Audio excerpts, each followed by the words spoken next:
Hello and welcome to Women Are the Medicine. I'm your host, Naz, and this is the podcast for visionary women who want to change the world. Whether you're an entrepreneur, a coach, a healer, an artist, or a disruptor of the status quo, this is your space. We amplify the voices of women who are leading from the heart, women with a message, a mission, and a deep commitment to creating a world with more compassion, creativity, and equity. And I just want to say a big thank you for listening. We really do appreciate you. And if you are enjoying these podcasts, please share them far and wide. That would really help us out. Okay. So I'm extremely excited by today's guest. I have on the show today with me Bushra Razack, who is a South African-born community development specialist and CEO of Philippi Village, which is a groundbreaking business and community hub based in Cape Town's township of Philippi. With global experience across the humanitarian and development sectors, Bushra is known for transforming under-resourced spaces into hubs of innovation, creativity, and economic opportunity. Her work is rooted in dignity, radical collaboration, and systems thinking, and she's widely recognised for her bold, community-led leadership across South Africa and beyond. Bushra, welcome to the show, and thank you so much for taking the time to speak with me today. I know how busy you are. You have a young family, you have Philippi Village to run, so a big fat thank you for being here today. No, thank you so much for having me. Any space where we can celebrate women and our collective roles is where I want to be. So thank you. Yeah, absolutely. So I remember seeing you talking at an Albright event in Franschhoek in the Western Cape. And I knew immediately you were sat on that panel and you were talking about your work at Philippi Village. And I was like, I need to have this woman on the show. I was really inspired by the words that you shared. And really, I just wonder if we can start with Philippi Village for people, just to put into context for the listener who may never even have visited South Africa, you know, where it is, what it is, and why it's so groundbreaking. And actually, you know, maybe we even need to start with the townships that surround Cape Town flats. You know, if people have visited Cape Town, you cannot fail to see the stretching shanty towns that occupy those flatlands. That's quite shocking, actually, how big those townships are. But for people who've never been, they have no idea what they are. So would you mind just putting in a bit of context for the sort of the geography and the demographics there? Absolutely. And I think sometimes it's even for people who have been, that haven't experienced the township. Often we can exist in such a bubble and not realize what's happening on our doorstep. So I work in a place called Philippi. As you said, it's a township. Townships are historically designed to house marginalized communities, usually in urban areas. And they were designed under the apartheid state, which I think is pretty scary.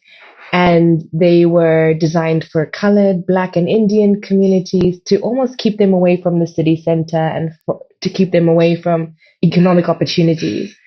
It was designed to limit opportunity, not designed as an economic driver, not designed as a space of inspiration. And that legacy remains, the geographic legacy of apartheid remains till today. So Philippi today is a severely underserved, under-resourced community. There are about 280,000 people who live there, who are experiencing the challenges that come with township living. And yet in all of this, there's still some resilience and culture and creativity. And then at the heart of all of it in Philippi is our space, Philippi Village. I love that. So tell us about Philippi Village. What is it? How did it come about? And then we'll talk about your role in this incredible business opportunity. Thank you. Philippi Village is, for me, the most incredible place in the world. It speaks to repurposing, it speaks to reimagining, and it speaks to how, even from the hardest histories, you really can grow something beautiful. So Philippi Village was a cement factory.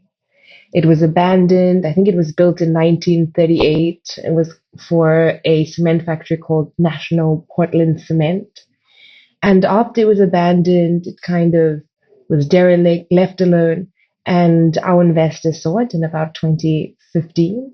And he reimagined it as a thriving business hub, a space that would support local township enterprise. So he went into it thinking that it would be, I think, a little easier than he thought to convert this old cement factory into a integrated business and community hub. And they invested quite a significant amount of money into it and realized almost immediately that the conventional model, the conventional strategy, the conventional methodology wasn't going to work. It couldn't exist only as a business hub in a place that was so complex, in a place that had so many existing challenges. And so the idea of Philippi Village, an integrated community hub, started coming about.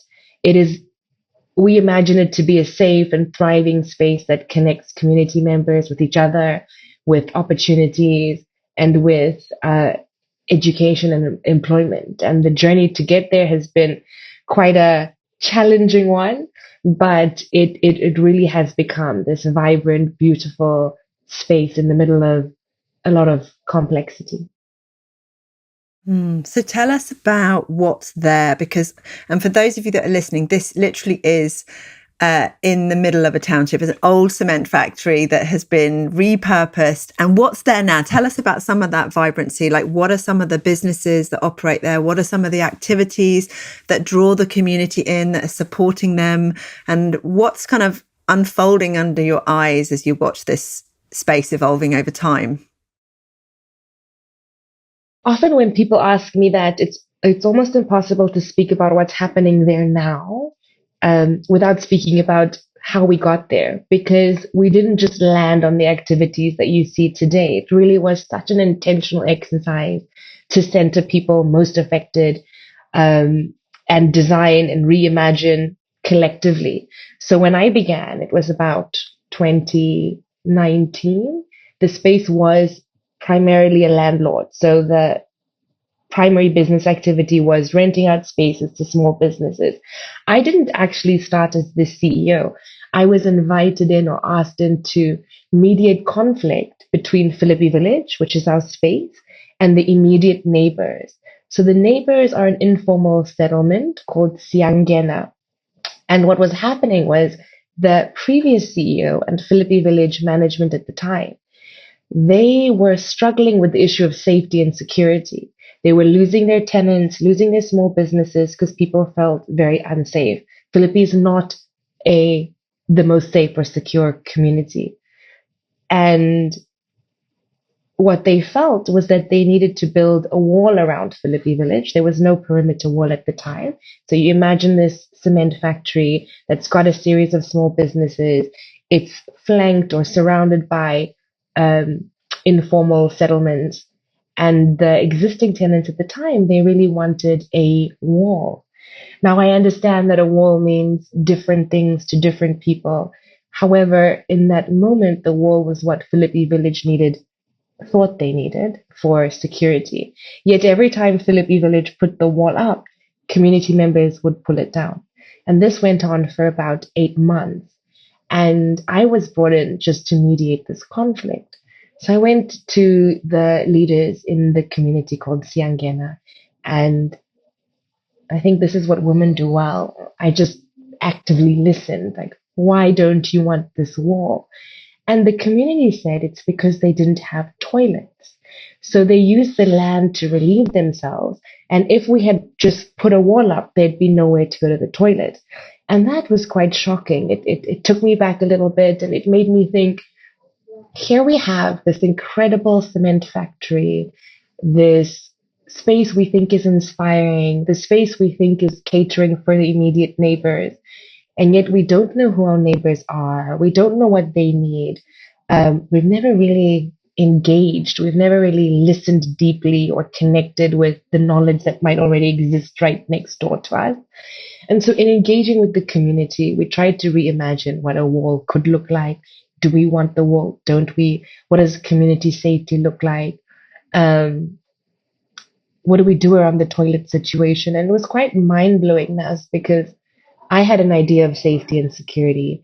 But right next door to us, there was a totally different idea of what safety was or what was important. So before we did anything, we had to try and make sure that we were centering those people most affected in how we designed what Philippi Village could look like.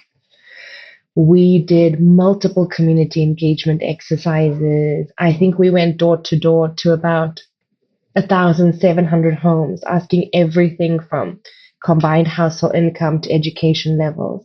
But the last question we asked was, if you could have anything in this space, in Philippi Village, if you had an opportunity to redesign it in a way that made sense for you, what would it look like? And community members said everything from sports and recreation to support for moms, improved safety, more greenery. And again, in that moment, I just had to think for a second about the difference between, I guess, an egocentric approach to leadership and grounding it in the voices of those that need to be heard. So when community said things like sports and recreation or support for moms, I had to realize that even that can look very different to everybody around the table. As a single mom in the CBD, the central Cape Town, my experiences could be very different to a mom in Siangena. I could have a lot to learn from them, and my needs could be very different. So we spent a lot of time just testing everything. So, for example, under sports and recreation, we tested everything from soccer to rock climbing to mini golf, and realized very quickly that the things that I thought were important, I had so many misconceptions about Black townships in South Africa. I would have said soccer. The things that came up were everything from cycling to basketball. So your question around what we have in our space now is a difficult one to answer, or not difficult, it's important to answer it in a way that recognizes that what we have now has truly been collectively designed and imagined, from the names to the logos to how they're used. Because when we tested these things, we thought about, if we put a soccer pitch here, who gets to use it? And also, who doesn't use it? If girls are not using it, is that a problem, even though it's full with boys? So lots of intentional work. And today we have everything from the sound studio. Maybe your next podcast needs to be at the Philippi Village Black Flip Studios. Yes. I know, I think it's a challenge now I'm going to put to you and your listeners, Naz. One of the podcasts has to be recorded in our studio. I'm up for that 100%. Yes. We also have a BMX pump track, a coffee shop, a sewing school. Some of the projects we lead on, some we support on. We have a amazing community garden.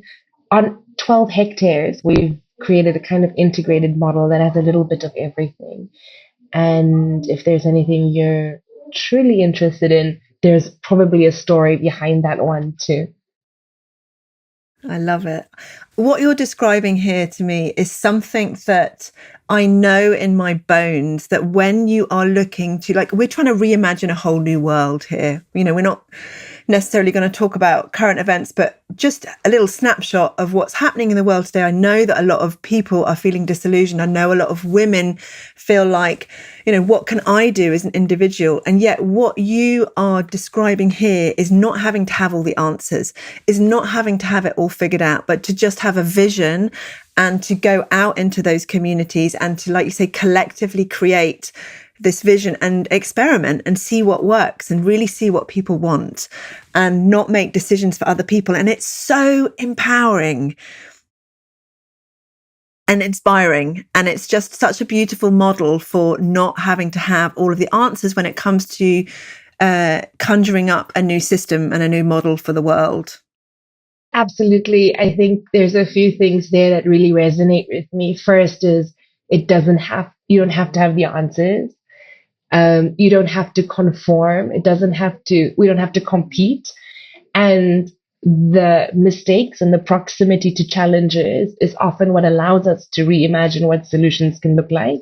If I wasn't messing up and if I wasn't in the middle of complexity, I wouldn't be able to work with the team to build the solutions we're building. And if you look at Philippi Village, I just spoke about a BMX pump track. That was never part of the plan. I never imagined in a million years. I have zero coordination. I never imagined myself on a bicycle ever. And now we have a BMX pump track that is not just a pump track. We do trail therapy through it. It's now become something that allows us to reduce our security costs because of the passive surveillance. The more bicycles around our perimeter, the safer it is.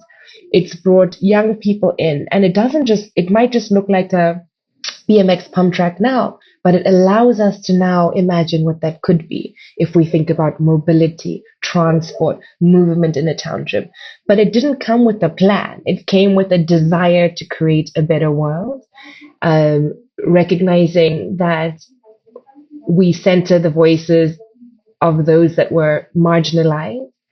We connect opportunity and challenges, and we sit in a space that's often uncomfortable, but therein lies an opportunity to do something a little bit beautiful. I love that. And I wonder if you wouldn't mind perhaps sharing an example of a challenge or some of the challenges that you have faced in bringing this to fruition. Absolutely. I feel like in some ways there's only challenges, but that's exactly why we're where we are today. Philippi Village in particular, and then as a Black female woman in South Africa, I'm experiencing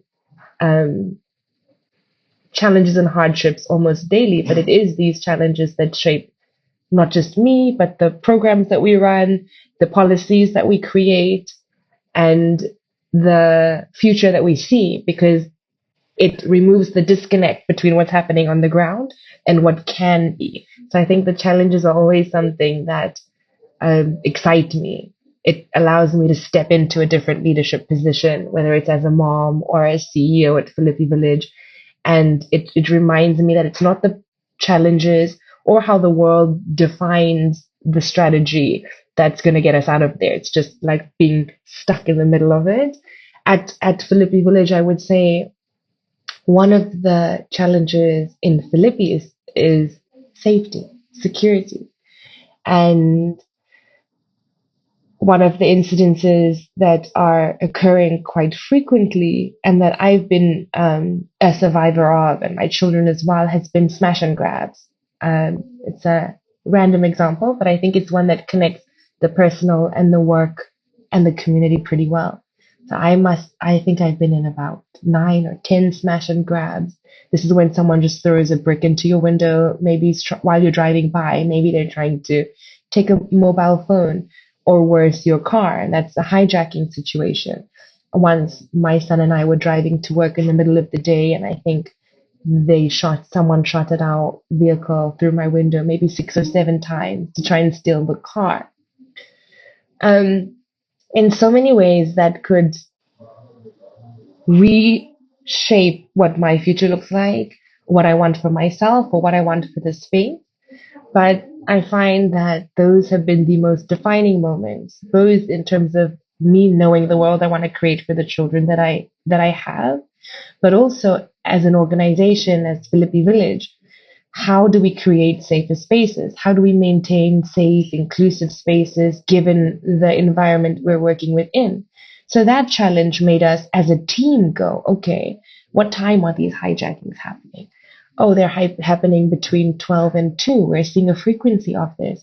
Is there a type of profile to the people that are the perpetrators? Yes, we can see them. At this point in time, they were about, I would say, 16, 17 years old. Every hijacking that was happening, it seemed like the same demographic. What are the underlying drivers? What is the difference between safety and security? How can Philippi Village activate differently so that during those times we're inviting young people in between the ages of 16 and 20? How do we create an alternative? How do we program differently? Really engaging with people of that bracket and then finding out, oh, they want a sound studio. They want music and entertainment, and then designing our programs to respond to it instead of running away from it. That's been really hard.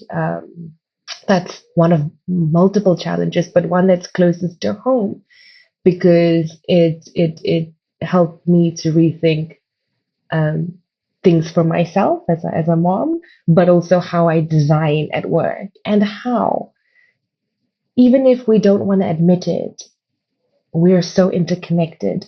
My safety is so dependent on the safety and well-being and dignity of those people around me. And if I take an one person approach, then these challenges aren't solved.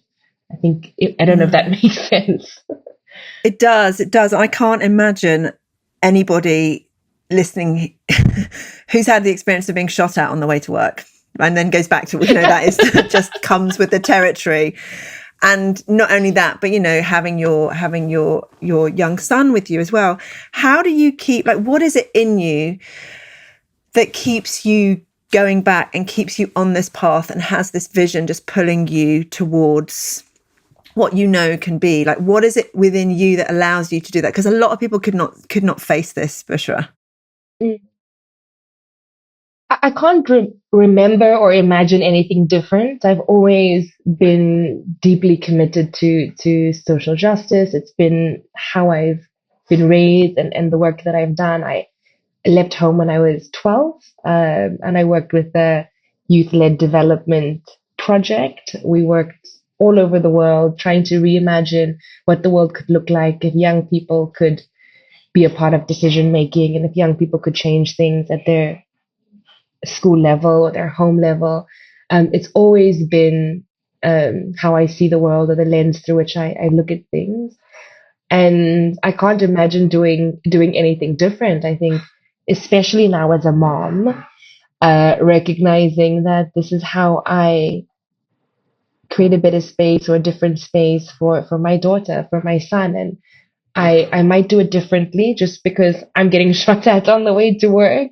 I see women in general as, like you say, as the medicine. And in our own different ways, we have different tolerance or threshold for how we engage with these challenges, but we're all engaging with them every single day. And too often, only certain forms of experience or leadership or work environment validate the role that we're playing in making the world a better place.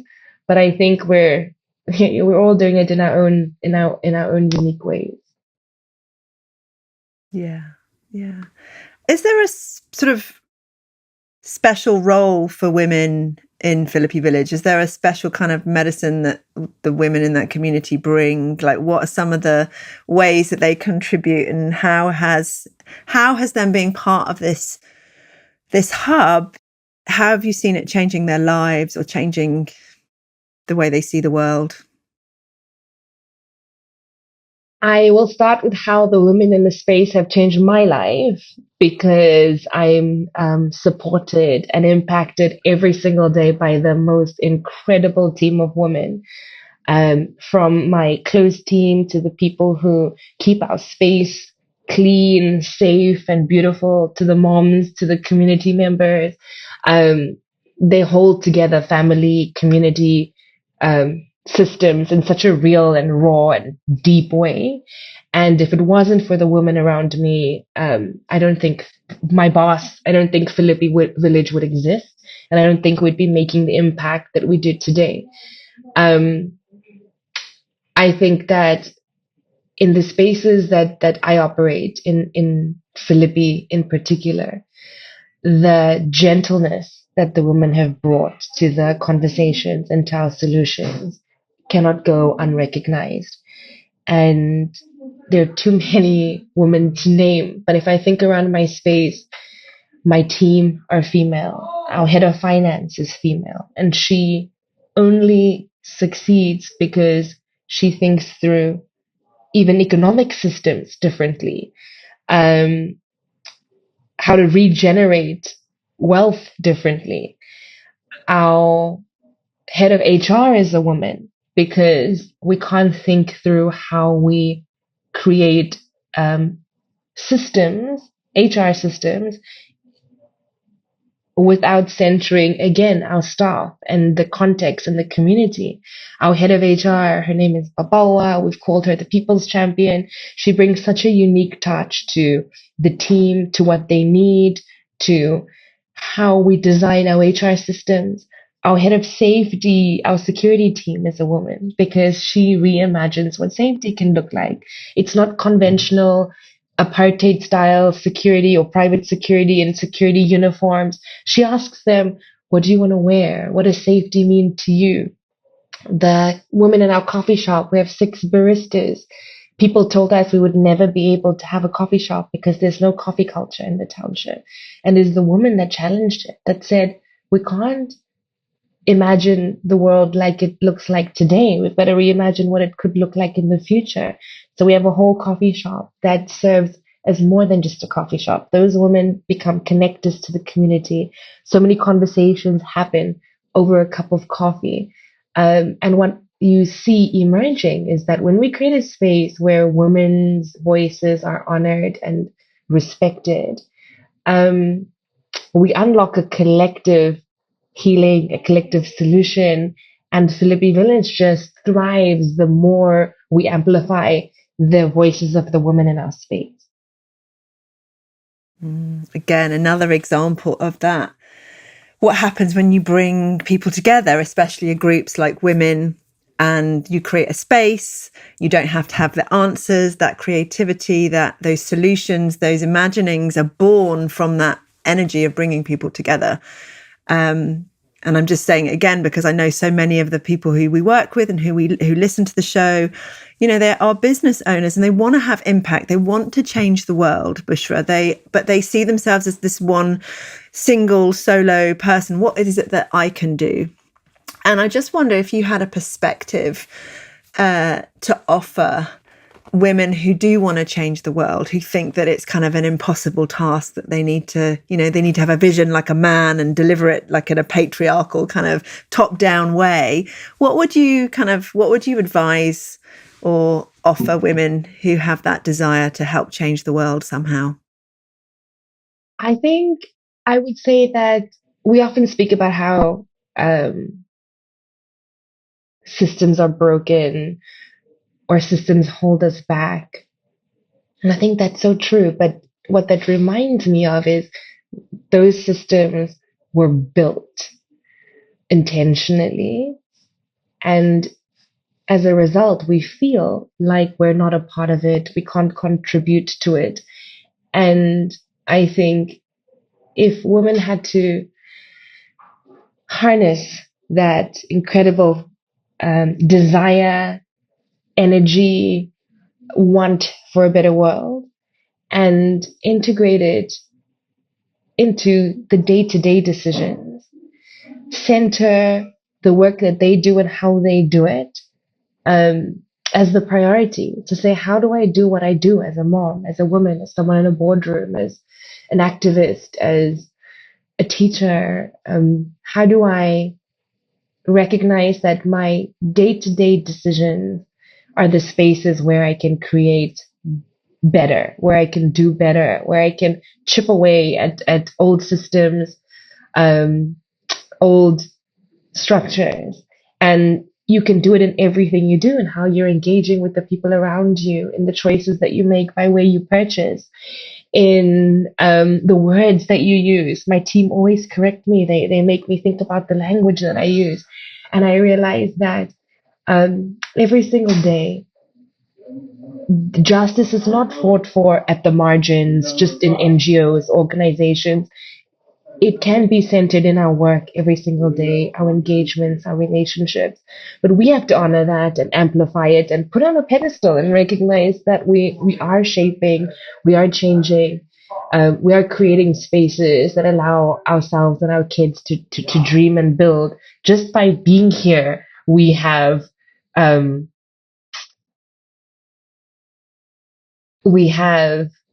gone against a system that has tried to erase us for so long. Yes, that's so heartwarming that yes, the system is broken, but instead of trying to just replace the system, start micro, start small. I think it was Audre Lorde that said the master's tools will never dismantle the master's house. So it is about, okay, what tools do we have? What can we bring? How can we show up you're right, show up true to our values and true to what matters to us, and just continually putting that at the forefront in all of our decisions, and see the system start to crumble around us as a new one kind of emerges organically.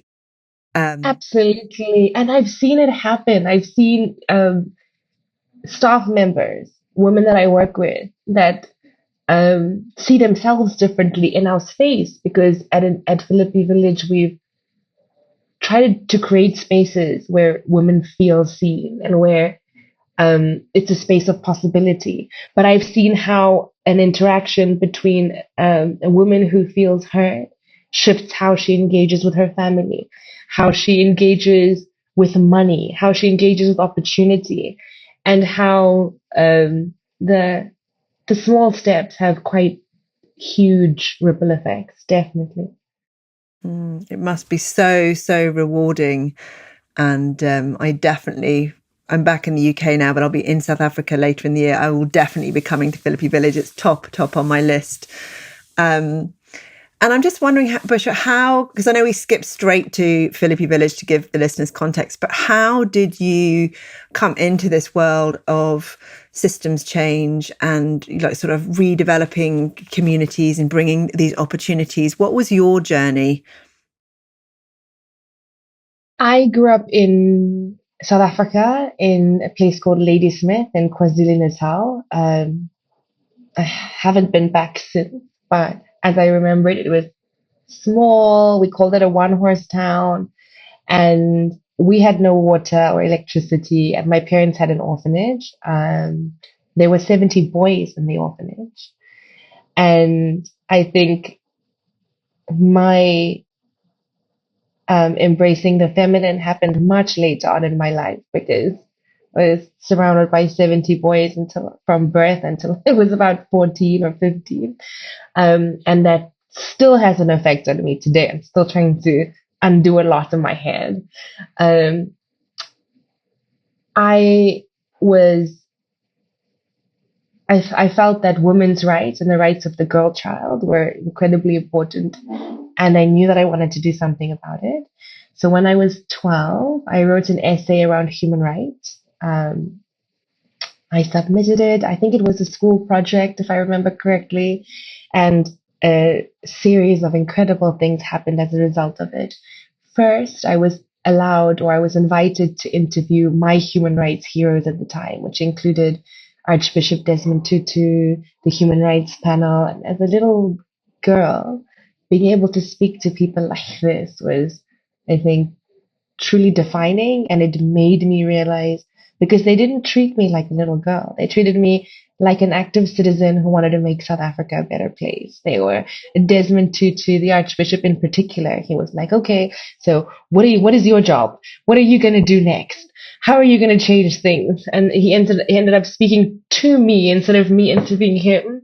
And I'll never forget that, because that really informs how I lead at the moment. It really is a lot about listening and asking questions. But through the interviews with the Archbishop and the Human Rights Panel, I was invited to Hawaii to something called the Millennium Young People's Conference. It was an opportunity for young people from all over the world to get together and think about the Millennium Development Goals, I think, and Agenda 21 at the time, and think through how young people could tackle these goals in their homes, in their schools. It's quite wild, actually, to think about how long ago that is, how old I am now, but also just how far and not far we've come with those global goals. But it meant that I spent a lot of time away from school. I didn't finish school the conventional way. I did a lot of travel, a lot of working on the ground, getting my hands dirty, working in community on a series of different themes and areas, everything from gender-related issues to food security to education. And at some point started realizing that there's a huge disconnect between what's happening on the ground and then the lack of cross-sector partnership and the disconnect between organizations, how we spend our money, how we design, and those people who are at the receiving end, or dealing with the consequences of decisions that these organizations are making. And often it's just with the best intention that organizations, whether it's organizations, private sector, government, were coming into the projects I was working on and having an idea of what things could look like, but not recognizing the reality on the ground, not engaging people most affected, people historically silenced or not heard or centered in the decision making. And it felt sad. It made me feel like, despite the best intentions, we're taking steps back. And I think at that point, I tried to think through how can I better connect different people who want to do good? How can I reinforce the fact that it's often the people in the community that are the experts? And how can I create spaces of possibility? Because I know how communities shape spaces and projects in the same way that projects and ideas shape community. So I spent a lot of time thinking through how to truly design as a collective, and how, I guess, to use proximity to challenges to reimagine what these solutions could look like. I love that. Oh my goodness. And Philippi Village, I know, has been a bit of a flagship, some sort of a success in many, many ways. People are saying this is incredible. Are there plans to, I don't want to say replicate, because I don't think when we truly create these spaces in a way that is organic and from community that they are necessarily replicable, but the experience, the process is probably repeatable. Are there plans to extend and have other villages, other kind of community hubs? What's next for this project and you? I hope so, because I think that we've made so many mistakes. No one day looks the same at Philippi Village. We as a team have had to navigate everything from extortion, construction extortion, service delivery protests. I mean, some days it's horrible, but some days I can get a call to say, Bushra, we've found a dead baby, or Bushra, there's a bus on flames outside our space. And I realized that even in building these spaces, again, like we've been speaking about, we're so connected to what happens around us. I don't mind if people are using our idea, replicating it, or rather using it as a foundation, because I think that it is our experience that's shaped the ability to build a new model that's rooted in justice, in belonging. And these pain, mistakes, challenges have shaped everything from our policies to our programs. And I would love this to be an opportunity for other similar communities to say, okay, what can we learn from you? Where do we share? We've started using something, I'm not taking credit for the term, but something called conscious contracting, where we come into our space and we realize, okay, what do I have of value to give? What do I need, or what would add value to me that you have to offer? And what does these exchanges look like? So a lot of what we've done at Philippi has actually been based on conscious contracting. Our tenants might not be able to pay the full rent, but then we go, hold on, if you can't pay the full rent, is there another way to imagine this lease agreement? What can you offer? And you find someone might be a yoga teacher, or they might be doing tutoring for high school students that relates back to our mapping and the things that we need, and we create an exchange. And it's through these exchanges in our space that we've been able to elevate the work we do, accelerate the work we do. And I think when I imagine the world, I think through what's the exchange we can provide. Are there other communities that are similar that we can go to and we can say, what part of the Philippi Village works for you? What part of our community wisdom will enable you to enhance the work you're doing? and what are the gaps that you have that can add value to what we're doing. So if I close my eyes, these are the kind of dreams that I have at night. It's just that we have multiple villages, community spaces that are spaces of possibility where people are seen, heard, because I really believe that if you have a safe space, you feel free, you will have the freedom to speak, you will have the freedom to resist, you will have the freedom to hope, to have joy, to build, to see yourself. So I'm a firm believer in creating space. And if anyone had to come to me and say, hey, we want to do a Philippi Village wherever, I think both my team and myself would be ready to take on that challenge for sure. I love that. And again, just another wonderful example there of it doesn't have to look a certain way, right? There's this patriarchal system where businesses and organizations operate in a way that is very transactional, and what you're talking about is this wonderful exchange and like being more fluid, and it's definitely like a more feminine kind of economy. It's not all about profit first or making it the most efficient, but what's going to work best for everyone involved. How can we make this a win-win, right? And starting with that as the kind of root. And I can see this being applied for women in business, not just not-for-profit organizations or community projects such as you're talking about, but it doesn't need to look the way that we have been taught it has to look. And there's a feeling of, there's a possibility and excitement, but also maybe there's a dangerous feeling there for people who've not been, if it's uncertain. Like, how do you deal, Bushra, with the uncertainty and the not knowing? Where does this sort of trust come from in this process?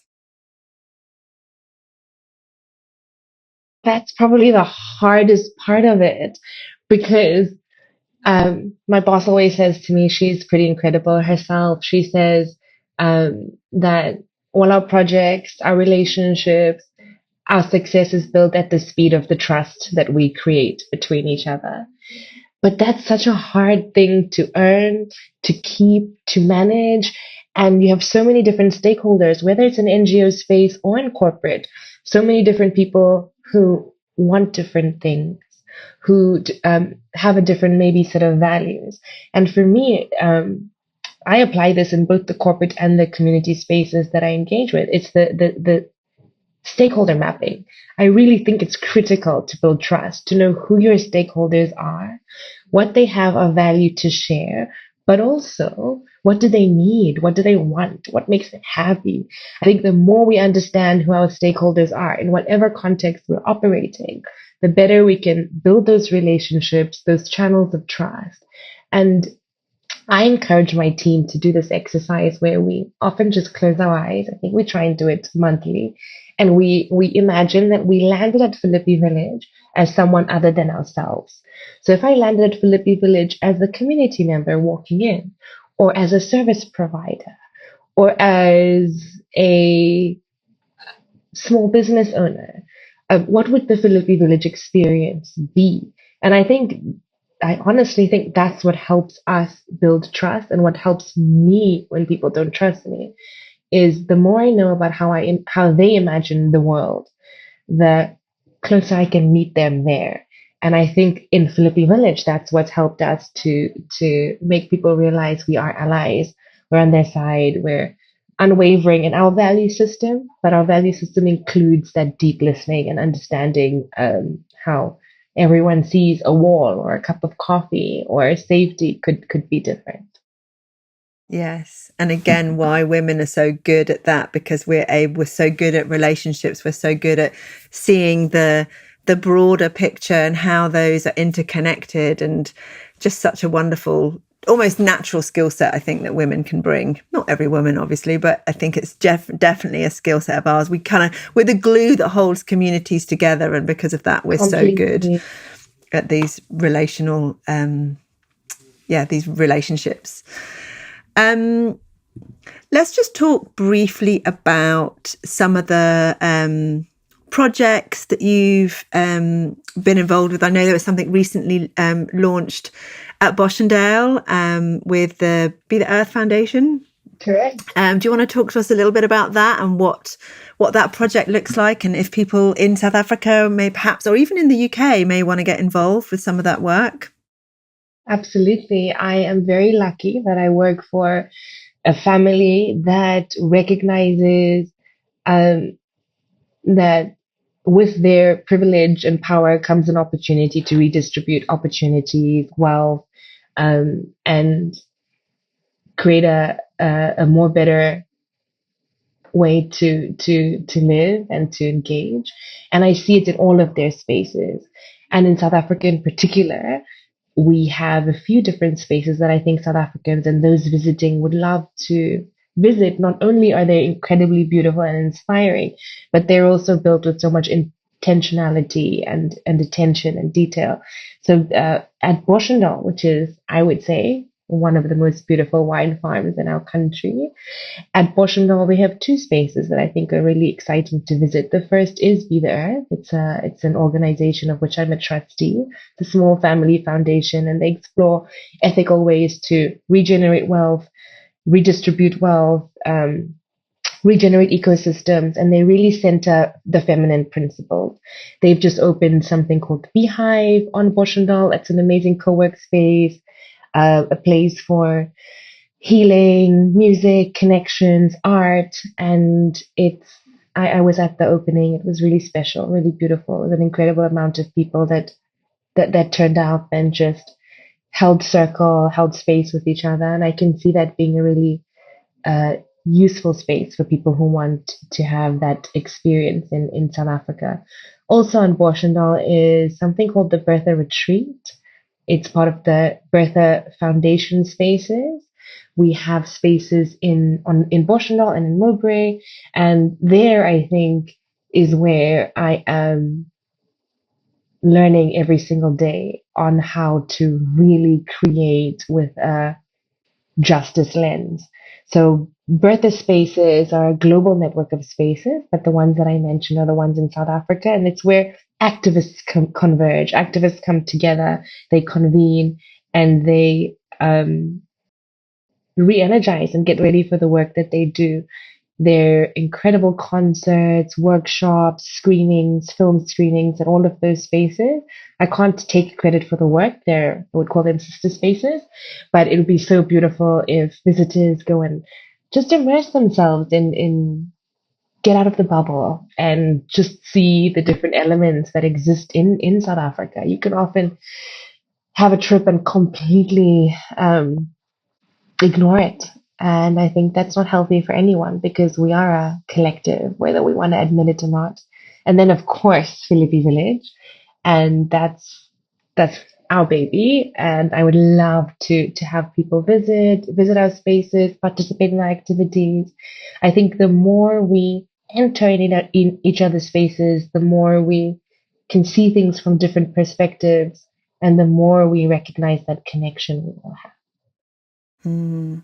And, it's interesting that you say there's a bubble there, because South Africa has taken my heart completely. It is one of the most incredible countries in the world. And yet I know, even where I'm sort of living in Franschhoek is a bubble within a bubble. And for me, that's not enough. I want to understand, and I want to really get underneath that and break out of that bubble and create relationships, which is why it was so exciting to meet you at that Albright talk. I think it's there's something very special about the energy of South Africa. I feel like it's safe. I feel like it's a safe place to work with organizations to bridge these gaps. And I think it's absolutely necessary. As I'm a brown woman, but I have white privilege, coming to stay in a country that is African through and through. I cannot be complicit in just getting on with my life and enjoying all the riches and the splendors without really understanding and doing my part, whatever that looks like, in recalibrating and adjusting and giving, and probably also receiving. I've done some work with one of the townships in one of the soup kitchens. It's very, very basic sort of giving, but it's so utterly rewarding, and yet also it's not enough. There's more that I want to do. So I know that I'm excited about getting my hands in and getting involved in some of these projects when I return. But I don't know, would you agree that South Africa feels special? I think it's a country with such a difficult history that I get uncomfortable when we only speak about the beautiful side of it, which is often what happens when people come and visit. It's the most beautiful city in the world, yet just down the road, people are hoping that there was a redistribution of land, resources, wealth, because it's often a city and a country that doesn't benefit all. However, I have experienced, and I see it in Philippi Village, we are a cement factory, but from the concrete, we're growing a community garden and bringing people together and recognizing that even in all of this complexity, there is resilience, culture, creativity that makes me really hopeful about the future of South Africa, especially when we let local voices lead that transformation. When we want to come in, when we want to think or reimagine what South Africa looks like, we can only do that if we do it with all of us, for all of us. So I dream of a South Africa that is more just, more innovative, more beautiful, and I know that we can get there, especially only if the voices of those that have been historically so marginalized lead that dream and that transformation. Absolutely. Yeah, I love that. Okay, and our closing question, which we ask every one of our guests, and it may lead on from what you've just spoken about, but if you were made Madam President of the world for a day and you were able to pass a law that would stand in perpetuity, what would it that you would like to offer? What would be the law? I feel like I would be having a very busy day. I have so many things that I would be saying, scrap this, let's do that. For me, the things that are important, like I just said, of course, is around redistribution of resources, like addressing historic and systemic inequalities. I would give the environment a seat at the table, especially in South Africa. I'd say from now on, if anyone's taking decisions here, I want to make sure that the environment has its own chair at the table. But more than I'd introduce a lot of fun. I think that the more joyful we are, the happier we are. Maybe a day of fun for everybody once a month. My team is not going to believe that, but I'm gonna I'm gonna say we have to do that. But I think more than anything else, if I was Madam President for a day, I think I would listen. I think that's missing in leadership. I think that's missing how we reimagine our country or take decisions about the people that we're governing with and for and serving. I think servant leadership is missing. And if I had a day, I'm hoping I'd be the leader or the Madam President that would spend most of that day just actively listening. Oh, that's a very Bushra answer. I love that, though. Yes, and more fun, definitely more fun, which I know how hard you work. I know how passionate you are about just everything that you do in the wider vision. And I hope that you also bring some fun and some lightness into your daily life so that you can spread that too. But Bushra, thank you so much for coming and having the conversation with me. I'm just, you're an inspiration, as is the work that you do and the teams that you hold and your style of leadership. And I feel that women listening to this, I'm hoping that somewhere inside of them there's that spark that's gone, yes, I can do something. It doesn't need to look the way that the patriarchy has told me it needs to look. I can build something and have impact in the way that feels good to me, and I don't have to have it all figured out right now. I just have to start with an idea and a vision, like you did when you were 12 and you wrote that letter, the human rights letter. So thank you so much. Thank you so much for creating, again, the space that amplifies voices that otherwise wouldn't have an opportunity. So thank you. And I look forward to seeing you in our studio. Yes, 100%. I've got some ideas already about who we can interview on that one, but Thanks, Bushra.